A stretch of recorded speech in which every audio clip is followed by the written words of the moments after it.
আজকের আলোচনার শুরুতেই আসছে এক গেম চেঞ্জিং আন্তর্জাতিক বিশ্লেষণ। কাতার ভিত্তিক প্রভাবশালী গণমাধ্যম আল জাজিরা যে রিপোর্ট প্রকাশ করেছে সেটি বাংলাদেশের রাজনীতির প্রচলিত সমীকরণকে কার্যত উল্টে দিয়েছে।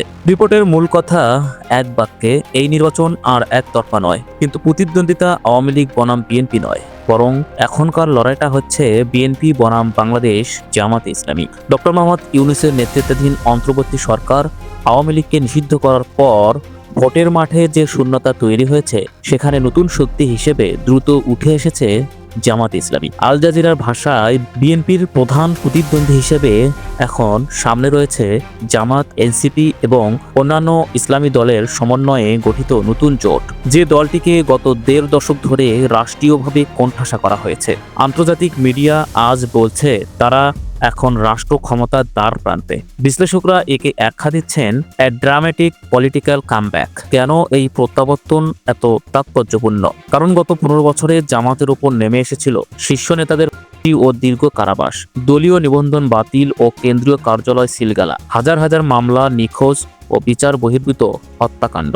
২০০৪ সালের আগ পর্যন্ত কেউ কল্পনাও করেনি জামাত আবার এমনভাবে রাজনীতির কেন্দ্রে ফিরবে। কিন্তু আল জাজিরার বিশ্লেষণ বলছে এই দীর্ঘ নিপীড়নই উল্টোভাবে কাজ করেছে।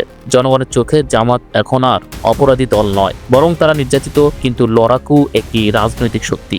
আল জাজিরাকে দেওয়া এক সাক্ষাৎকারে জামাতের নায়েবে আমির ডক্টর সৈয়দ আবদুল্লাহ মোহাম্মদ তাহের একটি গুরুত্বপূর্ণ মন্তব্য করেন। তিনি বলেন, বাংলাদেশের মানুষ ৫৫ বছর ধরে আওয়ামী লীগ ও বিএনপির শাসন দেখেছে। এখন তারা নতুন কাউকে সুযোগ দিতে চায়। প্রশ্ন হলো, এই ৫৫ বছরের চক্র কি ভাঙতে চলেছে? মানুষ কি সত্যিই পরিবর্তনের স্বাদ নিতে চায়? আল জাজিরার ইঙ্গিত পরিষ্কার, হ্যাঁ, মানুষ এবার ঐতিহ্যবাহী দুই দলের বাইরে একটি বিকল্প খুঁজছে, আর সেই বিকল্প হিসেবে উঠে এসেছে জামাত নেতৃত্বাধীন জোট।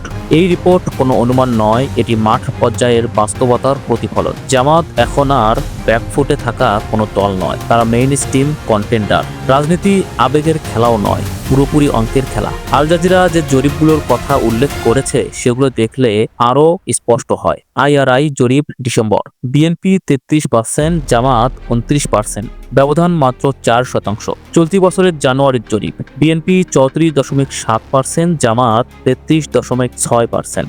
এখানে ব্যবধান নেমে এসেছে মাত্র ১.১%। এটাকে বলে মোমেন্টাম শিফট। জামাতের গ্রাফ ঊর্ধ্বমুখী, বিএনপির গ্রাফ স্থবির। এই ট্রেন্ড যদি আর মাত্র ২০ দিন বজায় থাকে, তাহলে ভোটের দিনে জামাতের ওভারটেক করাটা অসম্ভব কিছু নয়। বিশ্লেষকদের মতে ৩টি বিষয় জামাতকে এগিয়ে নিচ্ছে। বিএনপির প্রার্থী তালিকা নিয়ে তৃণমূলের অসন্তোষ, জামাতের তুলনামূলক আধুনিক ও টেকনোক্র্যাটিক নীতিমালা, তরুণ ভোটারদের স্পষ্ট সমর্থন। IRI একটি মার্কিন প্রতিষ্ঠান এবং তাদের জরিপ আন্তর্জাতিকভাবে স্বীকৃত। যখন পশ্চিমা কোনো গবেষণা সংস্থা জামাতকে ৩০% উপরে দেখায়, তখন বুঝতে হবে এই উত্থান আর উপেক্ষা করার মতো নয়। জামাত এখন ডাটা ড্রিভেন পলিটিক্স করছে, আবেগে ভাসছে না। আল জাজিরার রিপোর্টের সবচেয়ে কৌশলগত অংশটি হলো খুলনায় হিন্দু প্রার্থী কৃষ্ণ নন্দীর মনোনয়ন। যে দলটির বিরুদ্ধে দীর্ঘদিন সাম্প্রদায়িকতার অভিযোগ ছিল, তারা এবার সচেতনভাবেই একটি ভিন্ন বার্তা দিয়েছে।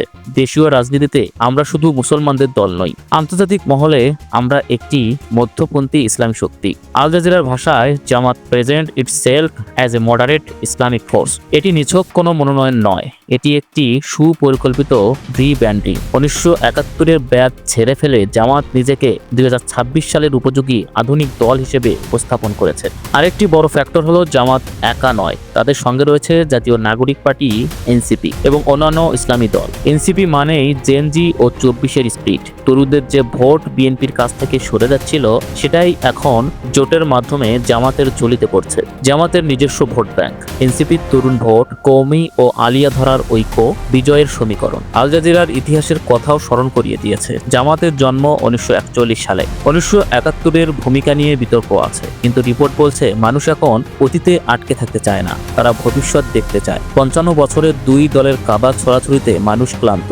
এখন প্রশ্ন একটাই, কে ডেলিভার করতে পারবে? যদি জামাত ক্ষমতায় আসে, তাহলে এটি হবে বাংলাদেশের ইতিহাসের প্রথমবার আওয়ামী লীগ ও বিএনপির বাইরে কোনো দলের সরকার, সত্যিকারের তৃতীয় শক্তির উত্থান। আল জাজিরা প্রশ্ন রেখেছে, could it lead the country next? জরিপ আর মাঠের বাস্তবতা বলছে সম্ভাবনা অত্যন্ত জোরালো। সবচেয়ে গুরুত্বপূর্ণ বিষয় হলো এই রিপোর্ট শুধু মিডিয়ায় নয়, আইআরআই, ভারতীয় গোয়েন্দা সংস্থা র, এমনকি ডিজিএফআই সবার টেবিলেই এখন একই হিসাব। এমনকি বিএনপির নিজস্ব গবেষণা সেলও নাকি একই চিত্র পেয়েছে। সবচেয়ে বড় দুঃসংবাদ বিএনপির জন্য, তাদের অনেক শীর্ষ নেতা নিজ নিজ আসনে নিরাপদ নন, দীর্ঘদিন মাঠে না থাকা, জামাতের ধারাবাহিক সামাজিক সেবা, তরুণ ভোটারদের সাথে সংযোগহীনতা। ফলাফল বিএনপির দুর্গে ফাটল। দলটি এখন প্যানিক মোডে। অন্যদিকে জামাত শান্ত, কারণ আত্মবিশ্বাস ডাটা থেকে আসে, ভয় আসে অনিশ্চয়তা থেকে। হাওয়ার দিক বদলেছে, আন্তর্জাতিক মিডিয়াও সেই পরিবর্তনের ইঙ্গিত দিচ্ছে। আগামী নির্বাচনে আমরা হয়তো এমন এক দৃশ্য দেখব যেখানে পুরনো রাজনৈতিক জায়ান্টরা হোঁচট খাচ্ছে আর নতুন নতুন মুখ শক্তি সংসদে প্রবেশ করছে। মানুষ সিদ্ধান্ত নিয়ে ফেলেছে, এখন শুধু সময়ের অপেক্ষা। 12 তারিখ।